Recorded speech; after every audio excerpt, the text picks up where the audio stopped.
Hola, ¿qué tal audiencia? Mi nombre es Artemio Salazar y soy el conductor del tren.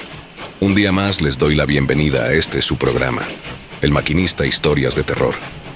Así que prepárense un café, pónganse los audífonos y disfruten este relato.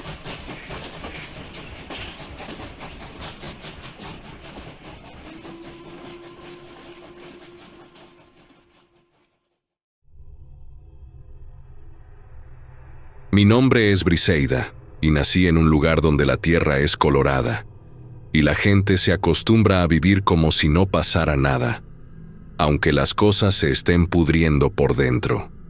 Se llama El Roblar, pero nadie viene aquí a menos que se haya perdido o esté huyendo de algo. No hay señal, no hay médicos, y lo poco que llega de fuera se escapa más rápido que la sombra de una nube. Aquí todo se guarda. Todo se calla.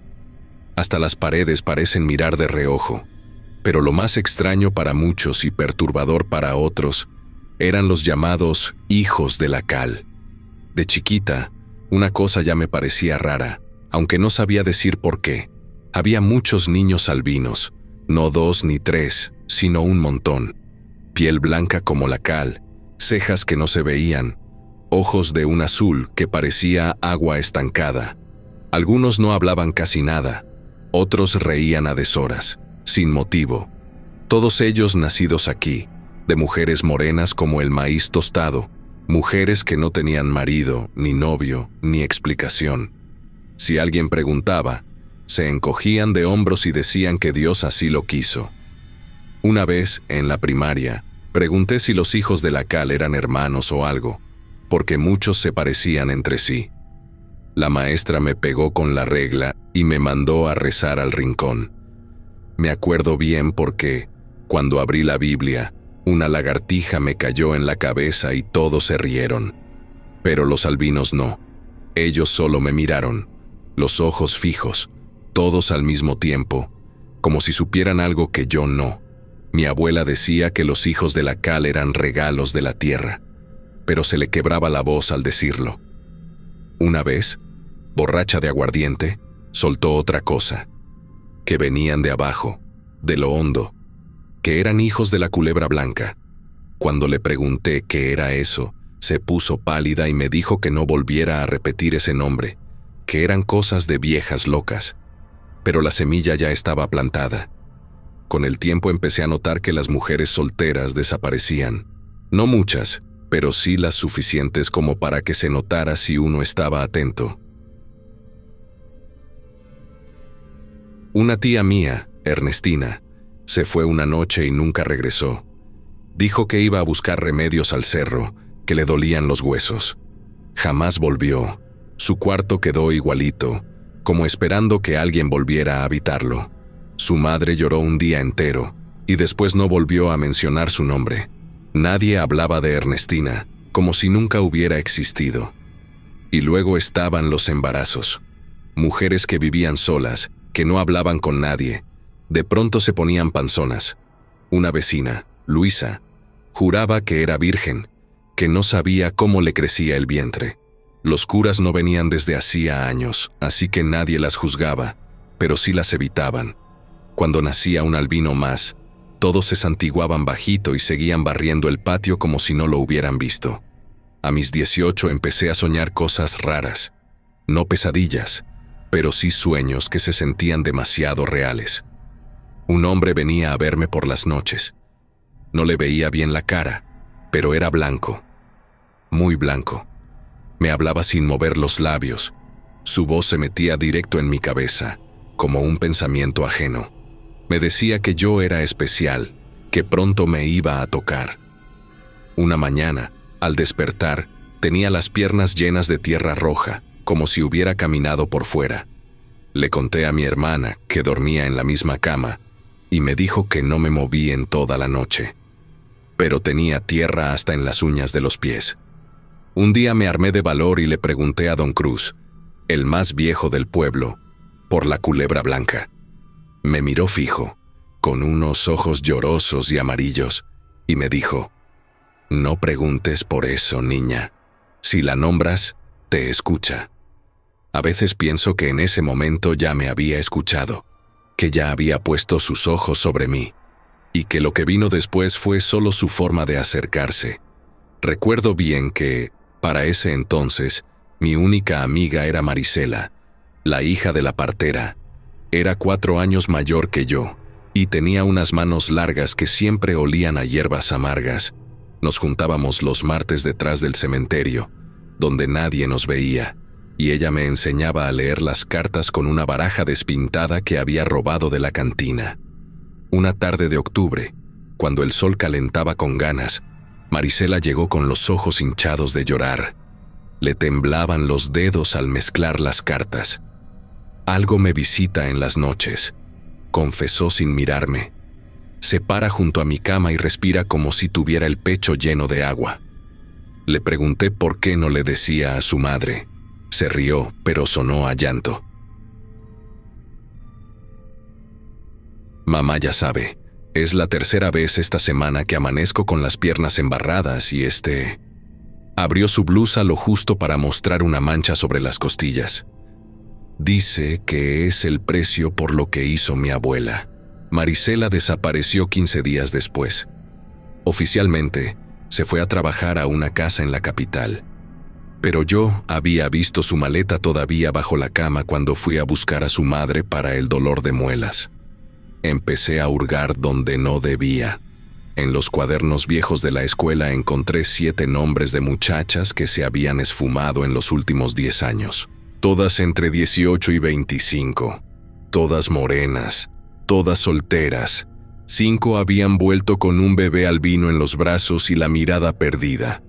Mi madre me atrapó una noche sacando cuentas en un papel. Me arrancó la hoja de las manos y la quemó en el fogón sin decir palabra. Pero cuando el reloj de la iglesia dio las 9 campanadas, me agarró de las greñas y me escupió al oído. Si sales después de esta hora, no vuelvas. Lo que ronda de noche no es cosa de mujeres vivas. A la tercera noche empecé a oírlo. Un raspado lento bajo las tablas del piso, como si algo grande se arrastrara por el barro. Al amanecer, encontré el primer rastro. 3 escamas blancas, del tamaño de uñas de pulgar, pegadas al marco de mi ventana. Las toqué y se deshicieron como polvo entre mis dedos. Marisela había descrito ese mismo polvo en su diario. Lo llamaba la sal de la culebra. Para ese momento ya tenía muchas dudas. Desde chica había escuchado las 9 campanadas. Repicaban los días que la noche era más negra de lo común. Ese día todos debíamos dormirnos temprano. Y recuerdo que mi mamá rezaba para que amanezca más rápido. Yo solo sabía que era el aviso de la iglesia para que ningún alma cometa el error de salir de su hogar. Pero nadie me decía por qué. Así como tampoco nadie quería hablar de la culebra blanca, qué era o qué significaba. Yo solo intuía que debía ser algo muy malo. Los ruidos bajo mi casa no me dejaban dormir. Cada noche era peor. Ya no solo eran raspaduras, sino golpes sordos, como si algo estuviera empujando desde abajo. Las escamas blancas aparecían cada mañana, más grandes, como si lo que fuera que me acechaba estuviera mudando la piel. Fue entonces que decidí hacer algo para conocer lo que todo el pueblo estaba ocultando, y para eso debía acudir de nueva cuenta con el hombre más viejo del lugar, Don Cruz. El viejo era conocido por su debilidad por el ron. Gasté los últimos pesos que me quedaban en una botella de Bacardí barato, la misma que siempre veía en sus manos los domingos cuando bebía sentado en la puerta de su casa, como si el alcohol fuese agua. Si esto no funciona, murmuré mientras caminaba hacia su casa con la botella escondida entre un papel periódico. Tendré que ir directamente a la iglesia. Pero la idea de acercarme a ese lugar de noche me hacía temblar las rodillas. Don Cruz abrió la puerta antes de que yo terminara de tocar. Parecía haber envejecido 10 años desde la última vez que lo vi. Sus ojos amarillos se clavaron en el bulto que llevaba. «¿Qué quieres, chamaca?», gruñó, pero su voz no tenía fuerza. «La verdad», respondí. «Otra vez vienes a chingarme el día». Le diré a tu madre que te ponga a arar el campo para que tengas algo más interesante por hacer en vez de estar jodiendo», dijo el viejo malhumorado, al tiempo que estaba a punto de cerrar su vieja puerta en mis narices. Apuradamente, saqué la botella y se la mostré sin decir nada. El cambio en su expresión fue instantáneo. Una mezcla de hambre y vergüenza. Miró hacia ambos lados de la calle antes de hacerme pasar. «Estás jugando con fuego», bramó mientras cerraba la puerta con llave. «Pero si es mi última borrachera, al menos que sea buena». Serví el primer trago y lo vi transformarse. Sus hombros se relajaron, las arrugas de su frente se suavizaron. Para el tercer vaso, empezó a hablar. «Las campanadas», dijo, mirando el líquido como si contuviera respuestas. «Empezó en el 39, el año en que la culebra se llevó a 3 mujeres en una semana. Le serví más. Al principio creímos que era una bestia normal. Mandamos a los hombres más fuertes a cazarla. Volvieron cambiados, pálidos, con los ojos sensibles a la luz». «¿Qué tiene que ver la iglesia?», pregunté conteniendo el temblor en mis manos. Don Cruz soltó una risa amarga. «El túnel, el maldito túnel que el padre Mendoza hizo cavar para llevar el agua bendita a los campos». Bebió un trago largo. «Conecta directamente con la cripta, con su nido». Un golpe repentino en la pared nos hizo saltar. No vino de afuera, sino de adentro de la casa, como si algo se hubiera movido entre las paredes. Don Cruz se persignó. «Ya está aquí». Su voz era apenas un susurro. «Te olió desde que llegaste. Huele la sangre joven». Otro golpe, más fuerte, esta vez seguido por un sonido que no era humano, un silbido prolongado, como aire escapando de un pulmón perforado. El viejo me agarró del brazo con una fuerza inesperada. «Corre, niña, y no mires atrás». Pero cuando me levanté, la puerta principal ya estaba abierta, y en el marco algo brillaba bajo la luz de la luna. Escamas. Corrí como una loca por las calles del pueblo, sintiendo que cada sombra me alcanzaba. Cuando llegué a mi casa, jadeando, mi madre estaba sentada a la mesa con una expresión que nunca le había visto. No se sorprendió al verme entrar despavorida. «Ya sabía que irías con él», dijo sin levantar la voz, como si estuviera anunciando que llovería. El pavor me heló la sangre. No era una pregunta. Era una afirmación. Mi madre tomó un sorbo de café frío antes de continuar. Su voz sonaba mecánica, como si recitara algo aprendido hace mucho tiempo. «La culebra no es un animal, hija. Es algo más viejo. Algo que estaba aquí antes de que construyeran el pueblo. Cuando levantaron la iglesia, la encontraron dormida bajo la tierra. El padre Mendoza pensó que podrían controlarla. Mis manos temblaban tanto que tuve que sentarme. Sin embargo, por azares del destino, se descubrió que mientras la serpiente estuviera satisfecha, los cultivos, los animales, la gente, todos estaban bien. Era como si el pueblo cayera en un estado de gracia, y es por eso que decidimos mantenerla allí, debajo de la iglesia, alimentándola a cambio de su bendición, si es que se le puede llamar así. Pero como todo, esto tuvo un horrible precio. Al principio solo le daban animales», continuó. «Vacas, caballos, pero con los años dejó de ser suficiente. Los cultivos se marchitaban, los pozos se secaban, hasta que un invierno, cuando ya no quedaba nada que darle, aceptaron lo inevitable».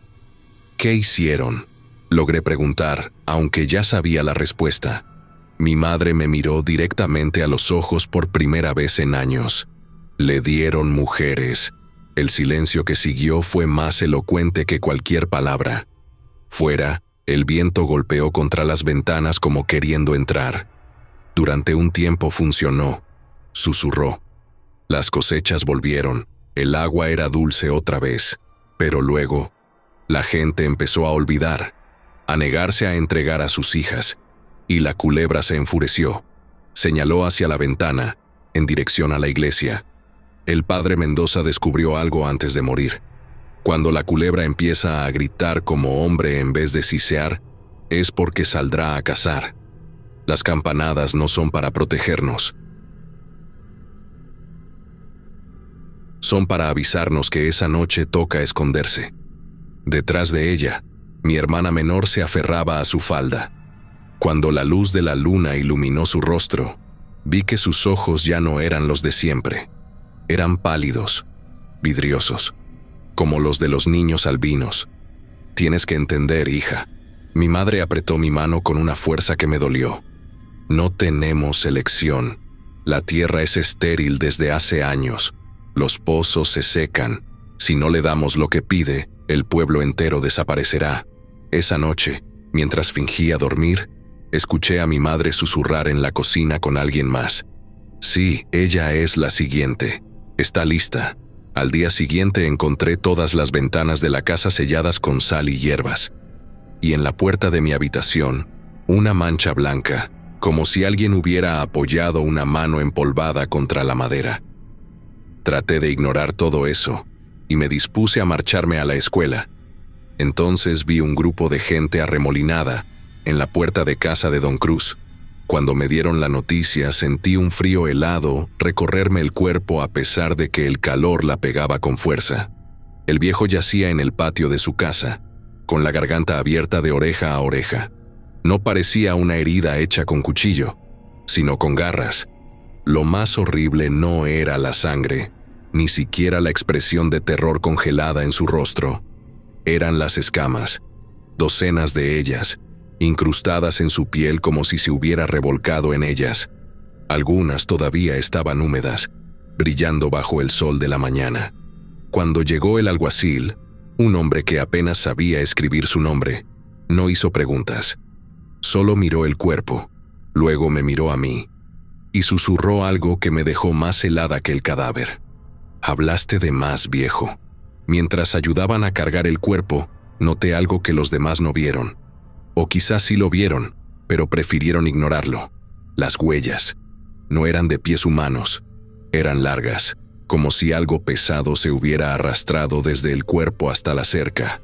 Y más allá, en dirección a mi casa.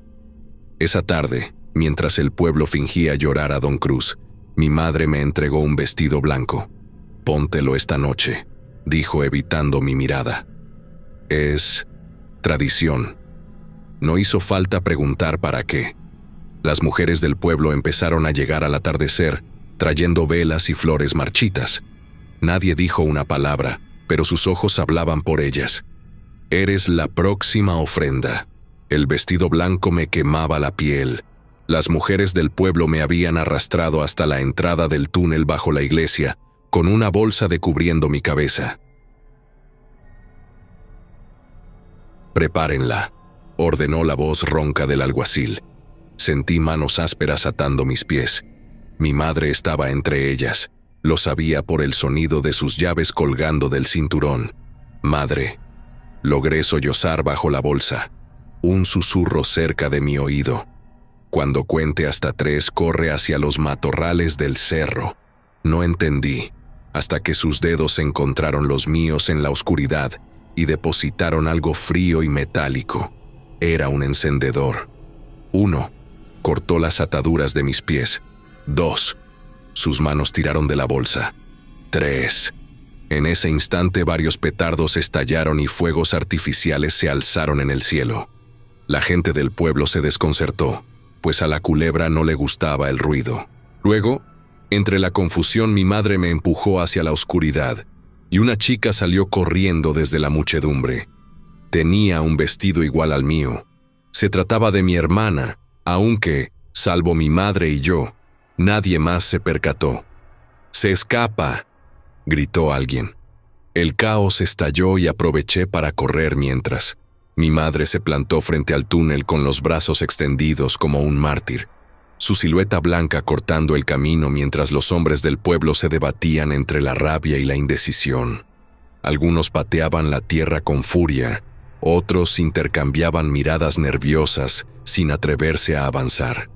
Entre la multitud, los niños albinos emergían lentamente, sus cabezas con ese movimiento reptil, que ya reconocía demasiado bien. Sus narices pálidas palpando el aire como si pudieran seguirme más allá de lo que los ojos humanos alcanzaban.